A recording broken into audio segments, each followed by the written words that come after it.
दोस्तों आप सभी को नमस्कार। विद्यार्थी पाठशाला में आप सभी का स्वागत है। आज क्वेश्चन ऑफ द डे नहीं, आज लॉन्ग वीडियो है। आज ढेर सारे आपको सवाल मिलेंगे जो कि आपके जो एग्जाम चल रहे हैं जीडी के, उसमें आपके लिए बहुत इंपॉर्टेंट होंगे। चलिए पहला सवाल इसी के साथ आपकी स्क्रीन पर है, देखिए क्या कह रहा है। कह रहा है एक व्यक्ति अपनी मासिक आय का 13,500 रुपए, मतलब एक व्यक्ति की एक मासिक आय है जो कि 13,500 रुपए थी तथा उसका मासिक व्यय मीन्स खर्च वो 9,000 रुपए था। अगले वर्ष उसकी मासिक आय में 14% की वृद्धि तथा व्यय में 7% की वृद्धि हुई। उसकी मासिक बचत में कितने प्रतिशत की वृद्धि हुई? ऑप्शन आपको दिए गए हैं, देखिए क्या कह रहा है। एक व्यक्ति है, उसकी आय यानी इनकम, वो व्यक्ति कमाता कितना है 13,500 रुपए और व्यय मीन्स खर्च होता है, खर्च करता है कितना, वो 9,000 रुपए वो खर्च कर देता है। अगर वो 9,000 रुपए खर्च करता है, हमसे कह रहा है उसकी इनकम बढ़ गई है 14%, 14% उसकी इनकम बढ़ जाती है। अगर दोस्तों अगर इनकम बढ़ेगी तो उसका खर्च तो बढ़ेगा ही बढ़ेगा, वो और खर्चा करना शुरू करेगा। खर्चा वो बढ़ा लेता है कितना, 7% वो खर्च बढ़ा लेता है। अच्छा, 13,500 रुपए अगर वो कमाता है, 9,000 रुपए खर्च करता है, तो बाकी पैसा कहाँ जाता है? बाकी पैसा बचत में जाता है। इस सवाल को अगर आप छोटा लगाना चाहते हैं, जल्दी लगाना चाहते हैं, तो रेशियो लगाइए। एक चीज ध्यान रखिएगा, पूरी अर्थमेटिक आपकी या तो परसेंटेज पे टिकी हुई है या तो रेशियो पे टिकी हुई है। हम इसे रेशियो में कन्वर्ट करेंगे। ये दो जीरो ये कट जाएगा, 15 छक्का 90, 3 से कट जाएगा, 3 दूनी 6 हो जाएगा, 3 त्रिका 9। प्यारे विद्यार्थियों, हुआ क्या, वो 3 रुपए कमाने लगा और 2 रुपए खर्च करने लगा। तो हम दो जीरो भी लगा लेंगे, ऐसे अपनी तरफ से सारे काम कर रहे हैं। देखो ये ठीक है। उसने कहा था उसका 14% उसकी आय बढ़ गई। हम ये इसलिए ये हमने किया है ताकि हम इसका 14% जल्दी निकाल सके, कैलकुलेशन को ओरल कर सके। अगर उसकी इनकम 300 रुपए है, 14% उसकी अगर आय बढ़ जाएगी तो 300 का 14% कितना हुआ, तो 300 का 14% निकालेंगे तो यानी उसकी जो वृद्धि होगी वो प्यारे विद्यार्थियों 42 रुपए की वृद्धि हो जाएगी। बढ़ी हुई वृद्धि चाहिए, पूरी इनकम नहीं चाहिए। इसके बाद खर्चा कितना बढ़ा रहा था, खर्चा वो बढ़ा रहा है 200 रुपए, उसके पहले खर्चा 200 रुपए, तब 7% वो बढ़ाना चाहता है। 200 का 7% अगर हम निकालेंगे तो 200 का 7% हो जाएगा 14 रुपए, यानी उसका खर्चा बढ़ गया 14 रुपए। पहले वो कितनी बचत करता था, पहले वो जो बचत करता था वो बचत करता था 100 रुपए की। अब उसकी बचत बढ़ गई है, बढ़ी हुई बचत कितनी हमको दिखेगी, अभी हमको यहाँ मालूम चल जाएगा। 12 में से 4 गया, कितना बचा 8, और यहाँ बचा यानी 28 रुपए। प्यारे विद्यार्थियों उसकी बचत बढ़ गई। इसको परसेंटेज में कन्वर्ट करेंगे तो 28 रुपए को ऊपर रखेंगे, नीचे रखेंगे कितना, पुरानी वाली बचत, और मल्टीप्लाई 100 कर देंगे। प्यारे विद्यार्थियों उसकी जो बचत आ जाएगी वो 28% आ जाएगी। अगर आप इस तरीके से इस सवाल को लगाएंगे तो आप जल्दी कर पा रहे होंगे, क्योंकि वहां समय रहता नहीं। अगर हम ऐसे कैलकुलेशन यानी इनकी दी हुई डिजिट के हिसाब से अगर हम चलेंगे, सवाल लेंदी हो जाएगा। हम अपना दिमाग लगाएंगे कि क्या हम रेशियो से इसको लगा सकते हैं, किसी और डिजिट में कन्वर्ट कर सकते हैं, तो बिल्कुल कर सकते हैं तो उसी तरीके से कर देंगे। ठीक है, चलिए इसी के साथ अगला सवाल आपकी स्क्रीन पर है, देखिए क्या कह रहा है, कितना बढ़िया सवाल है। देखिए कह रहा है परीक्षा में 900 लड़कियां हैं तथा 1100 लड़के हैं बैठते हैं। परीक्षा में 40% लड़कियां तथा 50% लड़के पास हो जाते हैं। कह रहा कुल कितने प्रतिशत छात्र यानी विद्यार्थी फेल हो गए हैं। दोस्तों हमको फेल का परसेंटेज चाहिए, उस क्लास में कितना होगा। तो सबसे पहले हम क्या करेंगे, लिखेंगे लड़कियां कितनी हैं, तो लड़कियां हैं टोटल 900 हैं, और जो बॉयज हैं यानी लड़के हैं वो टोटल हमारे 1100 दिए, यानी टोटल स्टूडेंट जो हमारे पास है वो 200 विद्यार्थी हमारे पास, 2000 विद्यार्थी हमारे पास हैं। लड़कियां जो हैं वो कितने परसेंट, वो कह रहा है 40% लड़कियां पास हो जाती हैं, यानी पी लगा दिया। लड़के 50% पास हो जाते हैं, यानी पी लगा दिया। हमको परसेंटेज मान जो निकालना है वो फेल का निकालना है, वो भी टोटल क्लास का। तो अगर 40% लड़कियां पास हो जाती हैं तो फेल कितने हो गए, तो 60% फेल हो गए। यानी हर चीज अपने आप में 100% होती है। तो इसका हम फेल का यानी इसका 60% निकालेंगे, यानी कितने लोग फेल हैं, तो 900 का 60% निकालेंगे तो 540 आ जाएगा। ठीक है, इसके बाद इसमें कितना कहा था, इसमें कह रहा था 50% पास हो जाते हैं लड़कों में, तो फेल कितने हो गए, तो इसके 50% जो हो जाएंगे वो क्या हो जाएंगे, फेल हो जाएंगे। इसका 50% हो जाएगा 550, 50% का मतलब वैल्यू आधी। तो टोटल कितने कैंडिडेट फेल हो गए, तो 0, 9 और ये आपका हो जाएगा 10, 90, यानी 1090 कैंडिडेट हमारे फेल हो गए। कितने में से फेल हो गए, 2000 में से फेल हो गए। यानी परसेंटेज में चेंज करेंगे तो हम लिखेंगे 1090 और डिवाइडेड बाई 2000 यानी 2000 करेंगे, और परसेंटेज में चेंज करने के लिए 100 से हम गुणा करते आ रहे हैं। तो 1 2 1 2 1 2 ये सब कट गए हमारे, 2 से डिवाइड करेंगे इसको तो हमारा जो फाइनली आंसर आ जाएगा 2 पंचे 10 हो जाएगा, 2 चौको 8, 2 पंचे 10 यानी हमारा आएगा 54.5% यानी 54.5% लोग इस क्लास में जिसमें 2000 लोग थे वो सब फेल हो गए। यानी कितने फेल हो गए? 54.5%। चलिए अगला सवाल देखते हैं। इसी के साथ 2 सवाल हमारे हो गए। देखिए कितने अच्छी तरीके से आपको समझ में आए हैं और इसी तरीके से आगे समझते रहिए। देखिए अगला सवाल है आपकी स्क्रीन पर है। देखिए ये आ गया, क्या कह रहा है? एक परीक्षा में उत्तीर्ण होने के लिए यानी पास होने के लिए 35% अंक लाने होते हैं, यानी 35% हम ले आएंगे तो पास हो जाएंगे। लेकिन एक अभ्यर्थी यानी एक स्टूडेंट है जो 40 अंक तो ले आया है लेकिन 30 नंबर से वो फेल हो गया। कह रहा है फेल हो गया है तो परीक्षा में अधिकतम अंक कितने का है, यानी कि वो पेपर कितने का था वहां पर, ये बताना है। देखिए क्या हुआ। तो एक स्टूडेंट के लिए रखा गया, उस क्लास के लिए रखा गया है कि अगर वो 35% मार्क्स लाएगा तो वो कैंडिडेट क्या कहलाएगा, तो वो कैंडिडेट पास बोल दिया जाए, 35% में वो पास हो जाए। एक स्टूडेंट के साथ हुआ क्या है, वो 40 अंक तो ले आया, 40 अंक वो ले आया 40 अंक तो वो ले आया, 30 नंबर से दोस्तों वो फेल हो गया। तो 30 नंबर उसको दे के हम पास करेंगे। जैसे ही 30 नंबर उसको हम दे देंगे तो वो 70 नंबर से वो क्या हो जाएगा, वो 70 नंबर से पास हो जाएगा। और पासिंग मार्क्स 70 है और पासिंग का जो परसेंटेज है वो 35 है, यानी कि 35 इज इक्वल टू 70। एक यूनिट की वैल्यू, एक परसेंट की वैल्यू निकालेंगे तो आ जाएगा 70/35 और टोटल निकालने के लिए 100 से गुणा कर देंगे तो 35 दूनी 70। तो प्यारे विद्यार्थियों यानी वो जो पेपर था वो कितने का था, यानी अधिकतम जो हमारा अंक था वो कितने का था, 200 का था। उम्मीद है आपको सवाल समझ आया। चलिए इसी के साथ अगला सवाल देखते हैं। अगला सवाल आपकी स्क्रीन पर है। देखिए क्या कह रहा है, ये आया।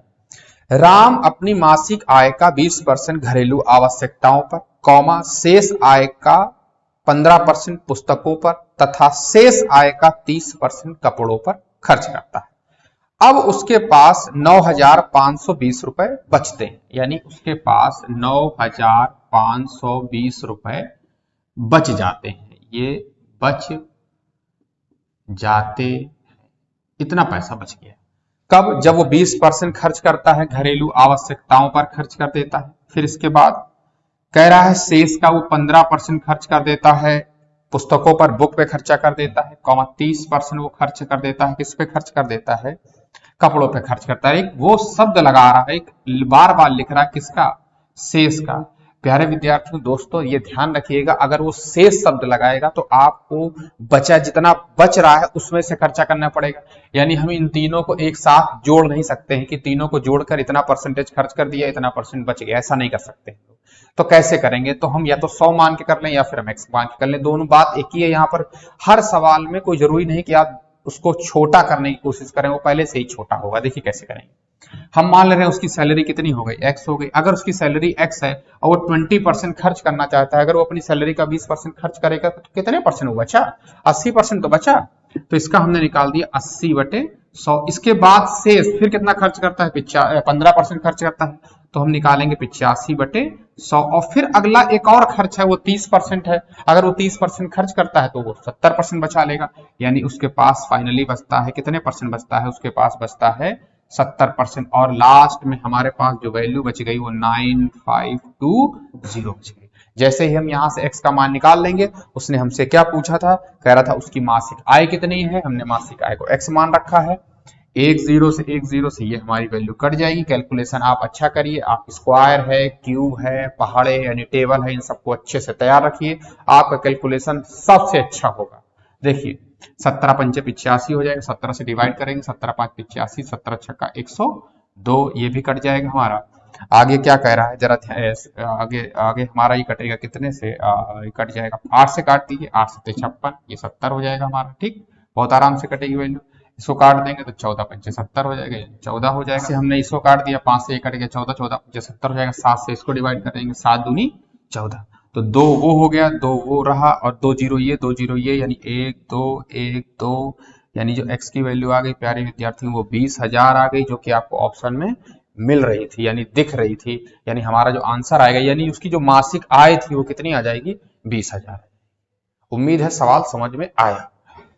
चलिए अगला सवाल, इसी के साथ आगे बढ़ते हैं। और अगला सवाल आपकी स्क्रीन पर है, देखिए क्या कह रहा है। कह रहा है 1 से 70 तक कितने प्रतिशत संख्याओं के वर्ग के अंत में दोस्तों 1 आता है। तो 1 से लेकर कहां तक, 70 तक जाना है। और कितने ऐसी संख्याएं हैं जिनका हम वर्ग करें आखिरी में 1 आता है। लास्ट में वर्ग करने पर 1 या तो 1 देता है या फिर प्यारे विद्यार्थियों वो 9 देता है। ठीक है, 70 तक जाना है तो 1 दे सकता है, 11 का वर्ग करेंगे लास्ट में 1 होगा, 21 में मिलेगा, 31 होगा, 41 होगा, 51 होगा और 61 होगा। इसके आगे जा नहीं सकते वरना वो 70 से पार चला जाएगा। नीचे अगर देखेंगे यहाँ पे तो 9 हो सकता होगा, 19 है, 29 है, 39 है, 49 है, 59 है और लास्ट 69 है। तो कितने मिल गए, 1 2 3 4 5 6 7, ये 14, यानी 14 ऐसी संख्याएं मिल रही हैं 1 से लेकर 70 तक जिनका वर्ग करने पर आखिरी में 1 ही आएगा। कितने प्रतिशत है, परसेंटेज में चेंज करना है तो 14 ऊपर रखेंगे। कितनी नंबर थी टोटल, हमारे पास 70 थी, गुणा 100 से करेंगे, 0 से 0 कट जाएगा, 7 दूनी 14, यानी फाइनली जो आंसर आएगा परसेंटेज में यानी 20, यानी 20% ऐसी संख्याएं हैं 1 से लेकर 70 तक जिनका वर्ग करने पर आखिरी में 1 आता है। ठीक है, आगे बढ़ते हैं। इसी के साथ अगला सवाल आपकी स्क्रीन पर है, देखिए क्या कह रहा है।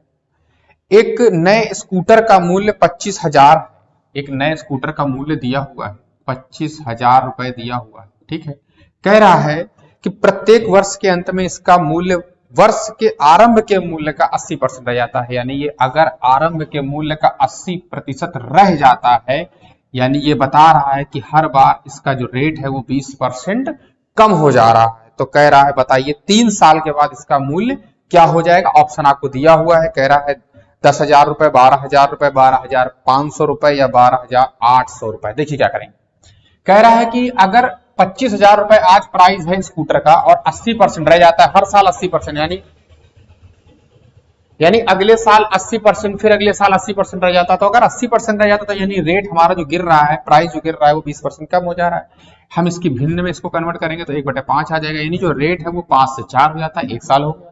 फिर वो रेट 5 से 4 हो जाता है यानी फिर 1 साल हो गया, फिर 5 से 4 हो जाता है यानी 1 साल हो गया, यानी 3 साल हो गए। तो ये हो जाएगा 125 टोटल, ये हो जाएगा 4 चौको 16 चौको यानी 64 हो जाएगा। यानी यहाँ हमको एक बात पता चल गई, क्या पता चल गई कि जो स्कूटर 125 रुपए का हमारा है और 20% गिरेगा हर साल, तो 3 साल के बाद उसकी शकल 64 रुपए की हो जाएगी। और हमारे पास आज की शकल ओरिजिनल ये है, यानी कि 125 बराबर 25,000 के होगा एक, यानी कि 25,000 डिवाइडेड बाई हो जाएगा 125 और गुणा हम कितने से कर देंगे, 64 से गुणा करेंगे। तो 25 से एक बार 25 पंचे 125, 5 दूनी 10 हो जाएगा। ये 200 लिखा हुआ है, यानी 64 में हम गुणा करेंगे प्यारे विद्यार्थियों, 200 का गुणा करेंगे यानी 8 और ये 12 और 2 0 ये हो जाएगा, यानी कि उसका रेट गिरते गिरते 12,800 पे रुक जाएगा। उम्मीद है सवाल आपको समझ आ रहा है। आगे बढ़ते हैं हम लोग। चलिए इसी के साथ अगला सवाल, उम्मीद है आप सवालों को अच्छे से लगा रहे होंगे और एंजॉय भी कर रहे होंगे। सवाल देखिए क्या है, प्रॉफिट लॉस का है। देखिए ध्यान से क्या कह रहा है, सवाल आया आपकी स्क्रीन पर। किसी वस्तु का क्रय मूल्य और विक्रय मूल्य का अनुपात 20:21 है, यानी कि क्रय मूल्य प्यारे विद्यार्थियों सीपी और एसपी, एसपी मतलब विक्रय मूल्य सेलिंग प्राइस, उसका रेशियो दिया हुआ है 20:21 दे दिया, 20:21 दे दिया। कह रहा उसे कितने प्रतिशत का लाभ होगा। यानी अगर हम 20 रुपए का खरीदेंगे, अगर यदि 20 रुपए का खरीदेंगे और 21 रुपए का बेच देंगे तो उसको प्रॉफिट पर कितने का होगा, 1 रुपए का प्रॉफिट होगा। परसेंटेज में चेंज करने के लिए नीचे हम 20 रखेंगे और मल्टीप्लाई 100 कर देंगे दोस्तों, उसे 5% का लाभ होगा। आपको थोड़ी सी जानकारी दे दें, नीचे प्रॉफिट को परसेंटेज में कन्वर्ट करने के लिए, लॉस को परसेंटेज में कन्वर्ट करने के लिए हम नीचे हमेशा कॉस्ट प्राइस ही रखते हैं। वो उसका रीजन ये है, आपने एक फॉर्मूला भी पढ़ा होगा कि प्रॉफिट अपॉन सीपी और मल्टीप्लाई 100, या फिर आपने पढ़ा होगा लॉस अपॉन सीपी मल्टीप्लाई 100। ये नीचे सीपी इसलिए रखे जाते हैं क्योंकि प्रॉफिट और लॉस यानी लाभ और हानि आपको सिर्फ और सिर्फ कॉस्ट यानी क्रय मूल्य ही बता सकता है। ये जानकारी आप धीरे धीरे इन सवालों में से लेते रहिए। चलिए आगे चलिए, इसी के साथ अगला सवाल आपकी स्क्रीन पर देखिए आ गया है, कह रहा है किसी वस्तु को 20% लाभ पर बेचने से 20% हानि की तुलना में बेचने से 60 रुपए उसे अधिक प्राप्त होते हैं, वस्तु का क्रय मूल्य बताइए। यानी कि हम जो चीज 20% लाभ पर दे रहे हैं और अगर हम उसको 20% हानि पर कर देंगे तो अंतर जो दिखाई देगा वो दोस्तों हमको 60 रुपए का शो कर रहा है। हमसे कह रहा है वस्तु का क्रय मूल्य निकालिए। क्रय मूल्य जो होता है, क्रय मूल्य यानी सीपी जो होता है वो 100% पूरा होता है, ठीक है। अच्छा, ये कितने का गैप शो कर रहा है? ये गैप शो कर रहा है ये सॉरी लॉस है ये हमारा यहाँ पर, यानी 40 का हमारा परसेंटेज हमारा यहाँ शो कर रहा है और रुपए में 60 का अंतर है, यानी 40 बराबर कितने के 60 के 1% की वैल्यू जो आएगी वो 60/40 हो जाएगी। क्रय मूल्य निकालने के लिए 100 से गुणा कर देंगे तो ये 0 से 0 कट जाएगा हमारा, ये 2 3 6 हो जाएगा, 2 दूनी 4 हो जाएगा, ये हो जाएगा 2 पंचे 10 यानी 5 3 15, यानी इस वस्तु का जो क्रय मूल्य है वो दोस्तों कितना आ जाएगा 150 रुपए आ जाएगा। अब ये चीज एक पॉजिटिव एक नेगेटिव क्यों जोड़ दी जाती है, क्या वैल्यू क्या इसमें चल रहा है सिस्टम, वो आपको आगे आने वाले वीडियो में धीरे धीरे समझा दिया जाएगा। चलिए आगे बढ़ते हैं दोस्तों। इसी के साथ अगला सवाल देखते हैं जो आपकी स्क्रीन पर है। अब जो सवाल आया है ये प्रॉफिट लॉस में से बहुत बेहतरीन सवालों में से एक सवाल माना जाएगा और बहुत बेहतरीन तरीका भी आपको दिखाएंगे। देखिए, एक वस्तु को 900 रुपए में बेचने से प्राप्त लाभ 600 रुपए में बेचने से हुई हानि का दुगना है, उस वस्तु का क्रय मूल्य कितना है? ऑप्शन में 500 रुपए है, 680 रुपए है, 700 रुपए है, 900 रुपए है। इसे आप एक्स से भी लगा सकते हैं, ऑप्शन से भी लगा सकते हैं और जो हम आपको मेथड बता रहे हैं रेशियो से भी लगा सकते हैं। सबसे पहले आप सवाल ध्यान से पढ़िए, एक बार फिर से हम पढ़ रहे हैं। किसी वस्तु को 900 रुपए में बेचने से प्राप्त लाभ, यानी हमने 900 रुपए का उसको बेच दिया। कौन सा प्राइस हुआ? ये तो एसपी हुआ। प्यारे विद्यार्थियों, एक जानकारी के लिए एक बात बता दें आपको, एक ही वस्तु के एक सीपी हमेशा एक ही होगा, एसपी ज्यादा हो सकते हैं। हो सकता है प्रॉफिट पे एसपी हो सकता है लॉस पर एसपी हो, लेकिन कॉस्ट प्राइस एक से अधिक नहीं हो सकते। 900 रुपए का जो उसने बेचा है तो उसको होता क्या है? तो उसे प्रॉफिट होता है। और कह रहा है 600 रुपए में बेचने से, यानी 600 रुपए में बेचता है तो प्यारे विद्यार्थियों है ये भी एसपी, लेकिन उसको इस बार लॉस हो जा रहा है, ठीक है। यानी ये डिस्टेंस हमारे पास शो कर रही है। अब क्रय मूल्य कहाँ है? तो उसने एक बात बोली है कि 900 रुपए में बेचने से जो प्रॉफिट होता है वो 600 रुपए में बेचने से जो हानि होती है उससे दुगना प्रॉफिट होता है। तो हम कह सकते हैं कि जो क्रय मूल्य होगा वो इसके थोड़ा सा पास में होगा। तो हमने ये क्रय मूल्य यहां शो कर दिया, ये एक सीपी की लाइन हो गई है। अगर इधर का प्रॉफिट इधर के लॉस से दुगना है तो हो सकता है यहां पर हो सका इसको 1 यूनिट का यहां पर लॉस हो रहा होगा तो इसको 2 यूनिट का यहां पर उसको प्रॉफिट हो रहा होगा। तो ये डिस्टेंस कितनी टोटल आ रही? तो ये टोटल डिस्टेंस आ रही हमारी 3 यूनिट की डिस्टेंस आ रही है। ओरिजिनल में कितने का गैप आ रहा? तो 900 में से जब हम 600 माइनस करेंगे तो प्यारे विद्यार्थियों 300 का गैप आ रहा है, यानी कि 3 बराबर कितने के 300 रुपए के। तो यहाँ कितनी हो जाएगी प्यारे विद्यार्थियों? 100 रुपए हो जाएगी। अब हमको निकालना है क्रय मूल्य। अगर हम क्रय मूल्य जानना चाहते हैं तो क्रय मूल्य हम 900 रुपए से भी निकाल सकते हैं, 600 रुपए से भी निकाल सकते हैं। अगर आप 900 रुपए से निकालना चाहते हैं तो देखिए 900 रुपए पर हमको 2 यूनिट का प्रॉफिट है, हम प्रॉफिट निकाल ले रहे हैं। अगर अपना प्रॉफिट निकाल लेंगे तो कॉस्ट अपने आप आ जाएगी। तो अगर हम क्या करें, 900 रुपए के एसपी से 1 यूनिट की वैल्यू अगर 100 रुपए है तो 2 यूनिट की वैल्यू हमारी कितनी हो जाएगी? 200 रुपए हो जाएगी। और प्यारे विद्यार्थियों इससे 200 रुपए हम हटा लेंगे तो जो कॉस्ट प्राइस आएगा वो कितना आ जाएगा? 700 रुपए आ जाएगा। अच्छा, यही काम हम इधर से भी कर सकते हैं। 600 रुपए का हमने उसको सेल किया था, 600 रुपए का बेचा था, हमको 1 यूनिट का लॉस हो रहा था। अगर ये लॉस हो रहा है तो इसको तो हम देंगे ना, जब देंगे तब तो सीपी आएगा। तो कितना देना होगा? 1 यूनिट केवल देना होगा। 1 यूनिट हमारा 100 रुपए है, तो जैसे ही 100 रुपए हम इसमें ऐड करेंगे तब भी हमारा जो आएगा कॉस्ट प्राइस जो आएगा प्यारे विद्यार्थियों वो 700 रुपए ही आएगा। दोनों तरफ से एक वस्तु के एक ही सीपी होता है, एसपी हो सकते हैं आपके। तो उम्मीद है आपको ये सवाल समझ आए।